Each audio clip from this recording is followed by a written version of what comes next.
deep breath, had it under my tunic, walked into the room, and bedlam. And now, ladies and gentlemen, we have the replica Jules Rimet FIFA World Cup trophy. This is Stealing Victory, the untold story of the 1966 World Cup heist. Episode 6, The Old Switcheroo. Just hours after the Jules Rimet trophy was stolen, the FA had secretly commissioned the making of a replica, and a week later the real thing turned up in Dave Corbett's South London front garden. But what happened to them after that? I'm Tom Pettifor, crime editor at the Daily Mirror.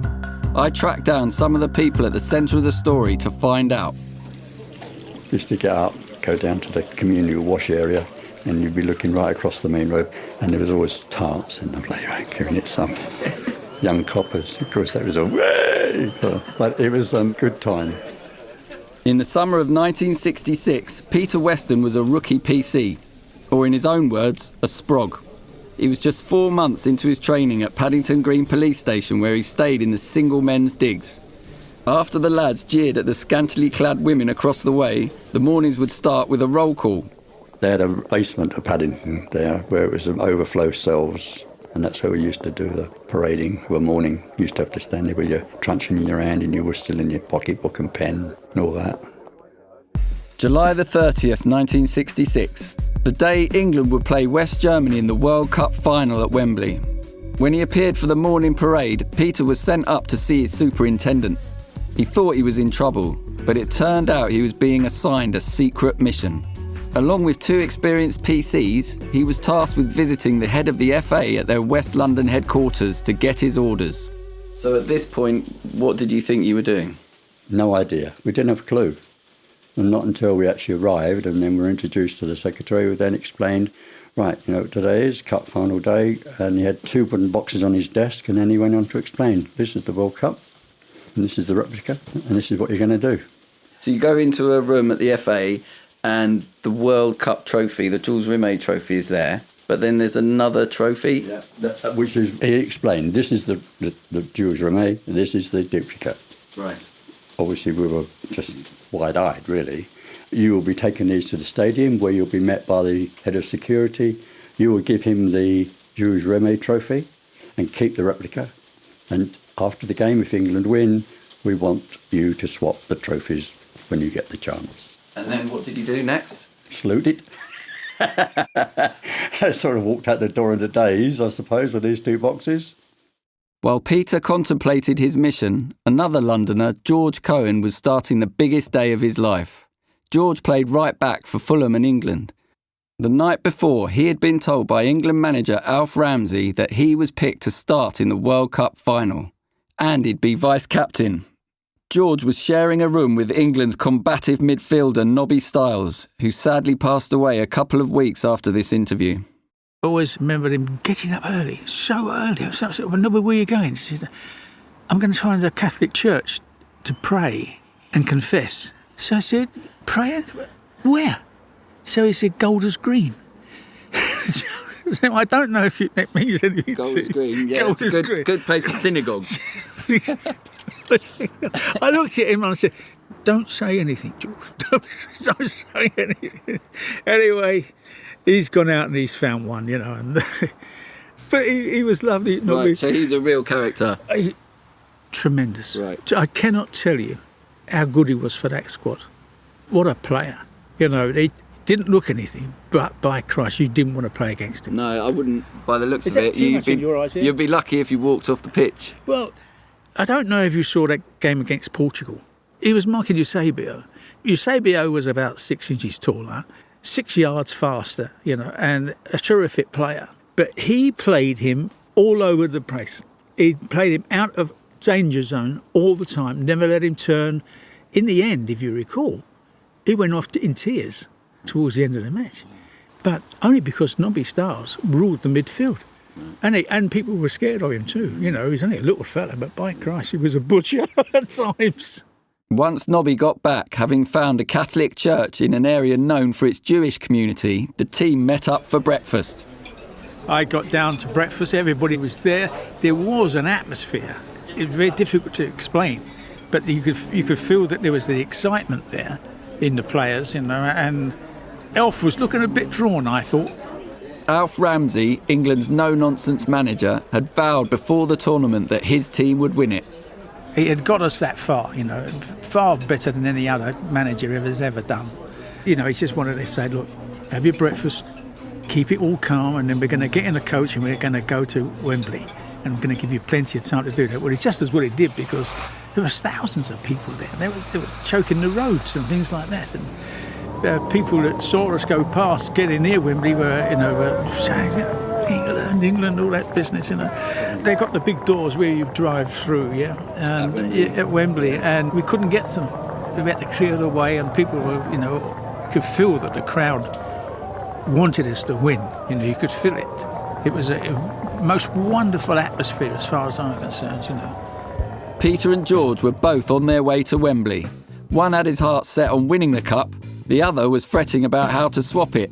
Peter loved the game and was a keen amateur player. So despite the heavy burden of responsibility on his shoulders, he'll never forget watching the game from the players' tunnel, just feet from his heroes.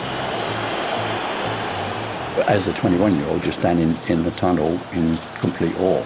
So there was a fantastic atmosphere. It's difficult to explain. Everybody was just overwhelmed with it, really. And when you think there's 100,000 people all in the same euphoric from Germany and England, it just gobbles you up, doesn't it? It just sweeps over you. So were you in the tunnel then before the match? Could you see the players? In fact, on the newsreel, you can see me in the tunnel. I can see myself, it's me! But, to one side. And then you had to walk past me now onto the pitch. And it's not until later, I suppose, you then think, oh dear. And then you suddenly realise what you've actually done. England didn't get off to a good start, going a goal down in the 12th minute. George was fighting to keep his nerve. When the Germans scored the first goal, it was quite numbing. It was, and I've never experienced the situation before. It was a strange atmosphere. England clawed their way back into the game. At full time, it was 2-2, so it went to extra time. 11 minutes in, England striker Jeff Hurst smashed a shot off the underside of West Germany's crossbar. The referee wasn't sure if it had gone over the line, and in one of the most hotly contested decisions in World Cup history, the linesman said it had. England were 3-2 up. In the dying seconds of the match, the Germans threw men forward in an effort to equalise. George recalls what happened next. Bobby Moore actually received the ball, he's controlled it, he's taken it out to the wing a bit, so away from the goal. He hasn't panicked at all. He's looked up and he's seen Jeff peel off his centre-back, and he's hit the most tremendous driven chip right in Jeff's stride. It was a terrific ball, and Jeff will tell you that he got the ball at his feet. Bally, Hursty, fuck you, he said, I'm going to want that trick. And he said, I'm going to whack this, he said, because if it doesn't go in the goal, it goes over the bar. And we could see the referee was looking at his watch every second or so, and he's hitting it's gone straight in the net. So he gets a hat-trick and a knighthood. George was a member of the only England team ever to win the World Cup, but despite his euphoria, he had run himself into the ground. He still vividly recalls the agony of climbing the 39 steps to the royal box. After a game like that as well, extra time, they were pretty knackering. I mean, we saw Bobby Moore do that famous thing where he wiped his hands down his trunk so that he didn't get some grubby hands on the Queen's gloves or something. But the people going up the steps were, wanted to pat you on the shoulder and one thing and another, and wanted to grab hold of it. Going down was the same. Footage of the day shows the team doing a lap of honour with the trophy. Stony-faced plainclothes security guards are in close attendance. But for George and his teammates, it was a time for pure celebration. Do you remember getting given the trophy at any point? Yes, I got the trophy for a little while and it passed on, and you run it around that thing. Yeah, we didn't particularly want to run it. It was quite difficult to run and hold this bloody thing up, But the fact is, the crowd were ecstatic, absolutely ecstatic. At the end of their lap of honour, Captain Bobby Moore tossed the cup into the air and caught it. He then led the players back into the changing room. Getting back into the dressing room, you sat there for a while, then you really dawned on you, Jesus Christ, we've won the World Cup. Can you believe all that? It was terrific. I mean, obviously, all excited, and Nobby was doing a dance. They were so pleased. They were chatting, they were talking to each other. You can see the exuberance of it all. And Elf was standing there, Just sort of a smile on his face. Peter remained in the tunnel, waiting for the right moment. How do you prize a trophy away from a group of players who have dedicated their whole lives to winning it, and without anyone seeing? The old-timers weren't going to do it, so the Sprog was going to do it. I suppose they'd had a little chat, well, I ain't going to do it, I ain't going to do it. Well, he can do it, he's the patsy. And the patsy standing there thinking, well, why me? My thoughts back are, how the hell am I going to do that? I don't know. So it's a case of just pick your time. And you say, well, OK, deep breath, in you go. I had it under my tunic, walked into the dressing room, and bedlam. It was packed with people. My mind thinking was, I hope Jackie Charlton's not holding it. And I had no idea what I was going to do, because Jackie would have told me to go away. Centre-back Jackie Charlton was a big man and a formidable character. He led by example, putting his body on the line for the team. Jackie was a miner's son from Northumberland. He wouldn't be giving up the cup for anyone, not even a policeman. The Leeds United legend died in July 2020 while we were making this podcast. Thousands of mourners lined the streets of his hometown of Ashington to pay their final respects. Testament to how much he was loved. Fortunately for Peter, Jackie didn't have the cup when he went into the changing room. Just out of sheer luck, Nobby was sitting starry-eyed, almost in tears, with it in his lap. Nobby, you'll remember, was the England midfielder who had shared a room with George and gone for confession that morning. Nobby was on his own, and I just walked up and said, Nobby, you have this and I'll have that. And he looked at me and went, OK. And I took the real one off him and I went straight out and then put it in the boot of the car. And that was it. 54 years later, when I saw George in the summer of 2020, he still had no idea what had happened. No, I didn't see it. No. He was told, get that cup and exchange it for the replica. He said Nobby Stiles looked so dazed, and because he was wearing a policeman's uniform, in those days everyone respected the officer. Thought he was under arrest, yeah. Yeah. So he exchanged it with Nobby Stiles, and Nobby Stiles never mentioned it to anyone, and no one ever This is the first I've heard of it. Right. Really, after all these years, you'd have thought that I'd have known something like that. At around the same time in the changing room, Captain Bobby Moore was called out to speak to an official. And he came back and he said, guys, he said, the FA have just said that they're going to give us £22,000. I'm rich, I'm rich. At last, I can buy a row of houses with that. And he said, between us, I knew there was a deathly silence, and then the language came out. Of course, Did it? There was a bit of choice language. It was a very lot of jelly on it, I tell you. So then, 22 grand divided by the whole squad, though. So everyone, £1,000 each. Yeah. £1,000 each. Yeah. So whether you played in the final or not, everyone got Got £1,000. £1,000. But how did the players feel about the fact that the dog, effectively, or the owner of the dog, got £6,000 and the players got £1,000 for winning the World Cup? It's my wife here. No, No, I cannot can say tell what you you. want. I cannot tell you the language. Perhaps we should go and see for another £5,000 You should. each. I think you deserve No, at but least I think the Germans got more money than we did. Right. Obviously we couldn't get any less, could you? Let's face it. But it was mean. And there was more meanness to come from the men in suits at the FA. You're listening to Stealing Victory. I'll be back after a short break. This is Stealing Victory. The celebrations moved from Wembley to the Royal Garden Hotel on Kensington High Street, where a dinner was being put on. But the players didn't get the reception they expected or deserved. When we got into the dining room, our wives weren't there. So this is on the day that you've won the World Cup for England, the first time England's ever won the World Cup. You guys had done it for us, and the FA wouldn't let you bring your wives into the dinner. Well, they wouldn't let us. We didn't have any choice. We didn't even know until we got there. We all expect our wives to be there in the dining room or meet us in the lounge outside that, and they weren't there. And then we discovered that they were upstairs somewhere in a burger bar or something. It was a bit it was outrageous. We just couldn't believe it. All the other official wives were there, and ours weren't. Gosh. That's rankled with me and our players for years and years and years. It was sort of a them and us occasion. You've got to remember, we still were the peak cap era. in 1966. It was a case of, well, look, why have they segregated? Why haven't our wives been with us? Why aren't they with us? In 1966, football was a sport played and watched by working men in cloth caps. The FA officials were from the elite.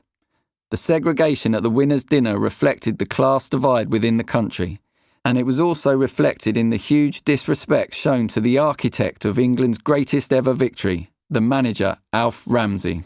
Another thing, that Alf Ramsey didn't get his. I took his down to Ipswich. His winner's medal. Yeah. So he didn't even pick it up on the day? No. He left it all to you guys? No, but he wasn't around then, was he? He took it down to his wife. He had died by that time. So he never took it while he was alive? No. Well, it's absurd, isn't it? It's really horrible. It's really absurd. I put it down at the old cloth cap era of English life. The cloth cap era is them and us, those people that had it, something, and the people that had nothing. Yeah. You know, and I'm talking about my experiences when I was a kid in Fulham. I mean, Fulham wasn't bloody affluent in those days, not as it is these days, where there are £1 million houses all over the bloody place. This was when people didn't have anything, you know, and they were scrimping and scraping. Before the war, there were people that didn't have anything to eat still. You know, if you'd gone down the East End, you know, Petticoat Lane Way or something like that, people were picking things off the floor, you know, after the market had gone. I saw this in North End Road in Fulham, where people were going after the barrows. I've seen old ladies, in particular, picking sort of carrot up out of the cob and an apple or something like that years ago. And I thought that was absolutely dreadful. It passed, of course. It had to pass. But I saw it, and it stuck with me ever since. Before his death in 2019, England World Cup winning goalkeeper Gordon Banks said he was disappointed at how the players were treated by the FA. Banks said some were forced to sell their winners' medals because they'd not been properly looked after. Kevin Maguire is the associate editor at my paper, The Daily Mirror, and a leading commentator on British politics. The class divide, distinctions gap was really strong still in the 60s. Government was trying to break it down. It was changing to some extent. But if you look at football, there was no doubt. It was kind of masters and men. It was almost the mill owners and the mill hands.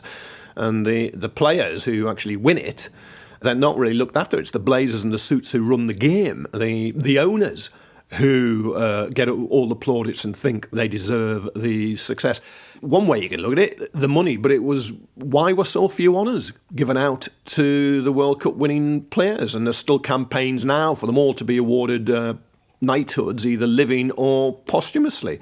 But they weren't. I mean, Alf Ramsey, of course, was knighted, and Bobby Charlton down the line, Jeff Hurst did, but most of the other players were just ignored. No, Britain was still then a country where you're supposed to know your place and keep in your place.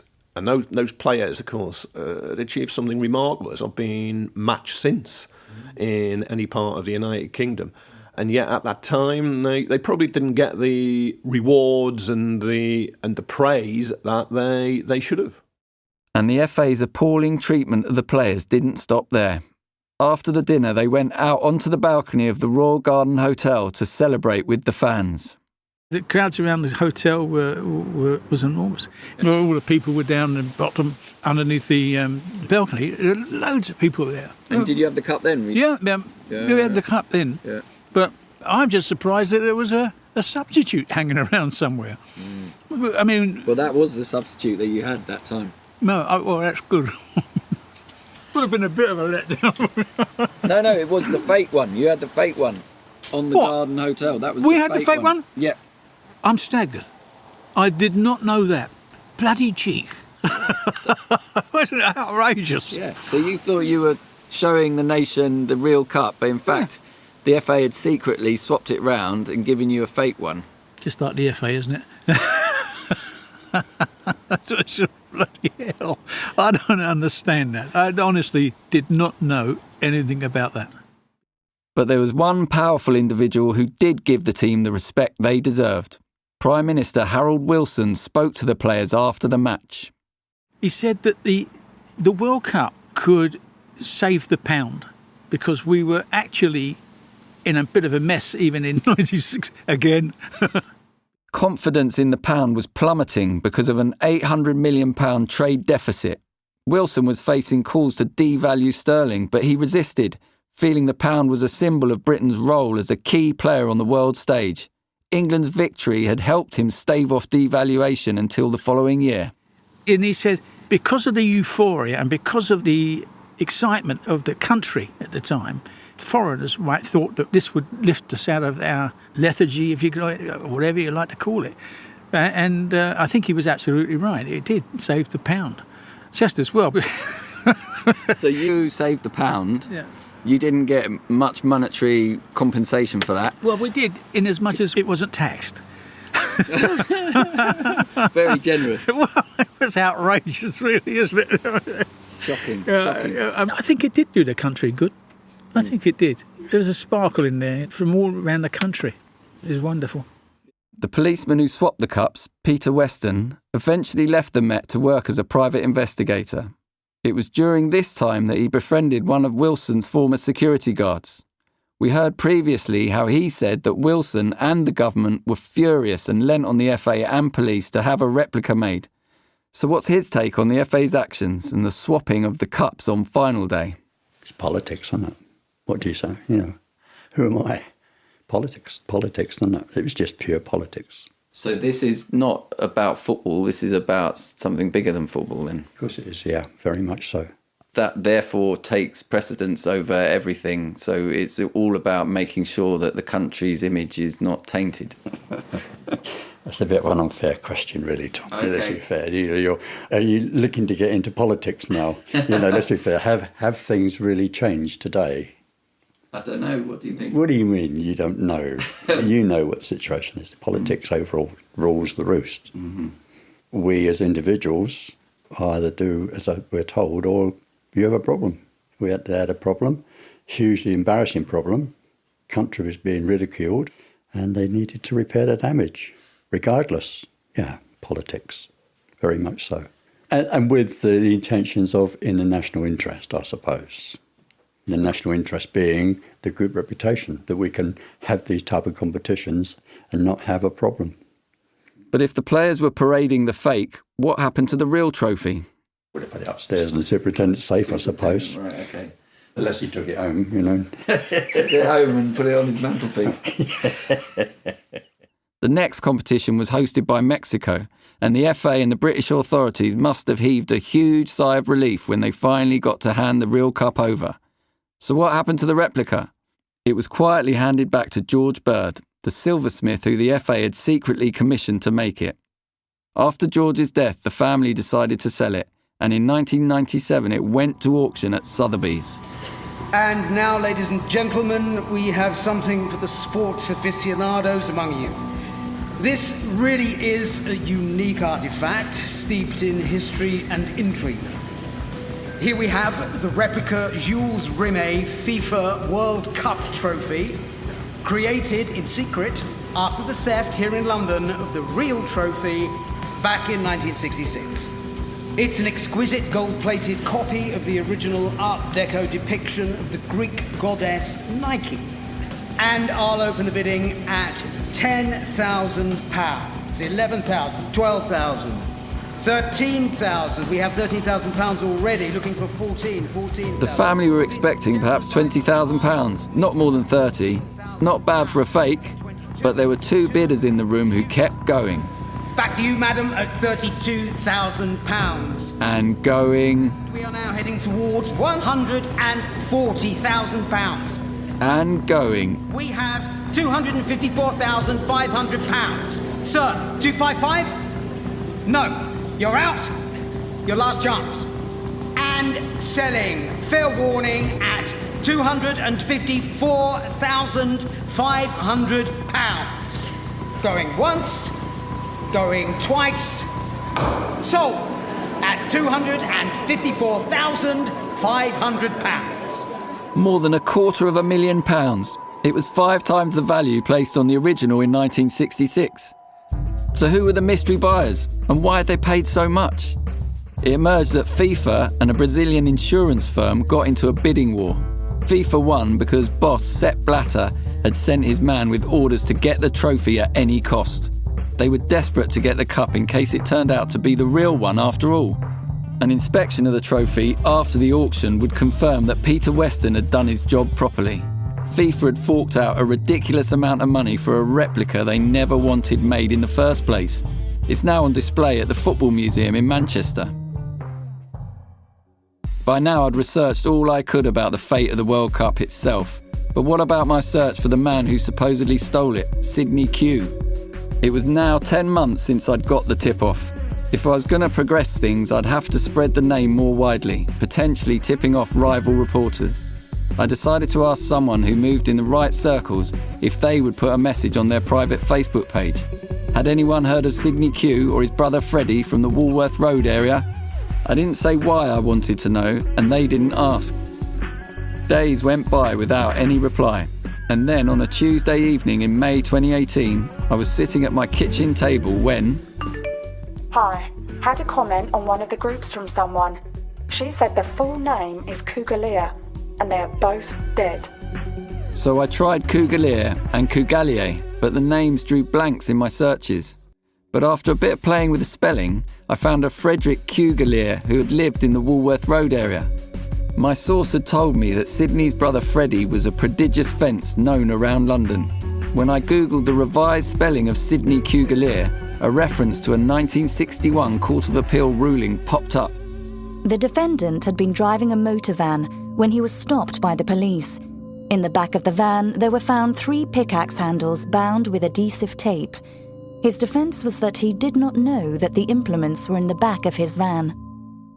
It was the right era, and the offence of going equipped for theft was exactly the kind of crime I would have expected Sidney Kew to have committed. After months of investigating, I was now convinced that Sidney Kew was in fact Sidney Cougalier. It's pronounced Cougalier, explaining why he'd been known as Sidney Kew. Until then, I'd never heard of a Cougalier, never mind met one. It was a great name, especially for a journalist trying to track one down. With only a handful of Cougaliers in the whole country, I was hoping most of those I could find would have known Sidney. I went to see one relative, but he'd lost contact with Sidney's branch of the family. Then I got the address of a man who I believed had been close to Cougalier. When I knocked on the door of his bungalow, a woman answered. I explained who I was and said I'd come about Sidney Cougalier. She called into the house, and back came the reply. Turn the fuck off. I don't want nothing to do with it. Not quite the response I was hoping for, but it was encouraging in that he hadn't asked me why I wanted to know. He knew why I wanted to know. I was now convinced I was just meters from somebody who knew Sidney Kew and the story of the theft of the World Cup. I left my card with little hope that he'd call me back and parked around the corner to call my news editor. As I began breaking the bad news to my boss, the man pulled up next to me. Oi, I know why you're here. I can't talk now, but I'll give you a ring to meet up. Coming up in our final episode. My dad was looking around, a way of getting in and out without being seen. And then it come on the telly. You effing bastard, you've nicked that. What have you done this time? Get it out. Stealing Victory is an original Auddy production. If you've enjoyed listening, then please do like us on your podcast app, leave a review and subscribe. Our hashtag is Stealing Victory, all one word. More information can be found at auddy.co/Stealing Victory. Stealing Victory is written and hosted by me, Tom Pettifor, with thanks to everyone at the Daily Mirror for their support during the investigation. Sound design is by Norman Goodman. Theme music by Nick Reynolds and Edward Rose. Title music by Guy Farley. Executive editor is Owen Bennett-Jones. Editor-in-chief Andrew Sampson. And series producer is Zach Brophy.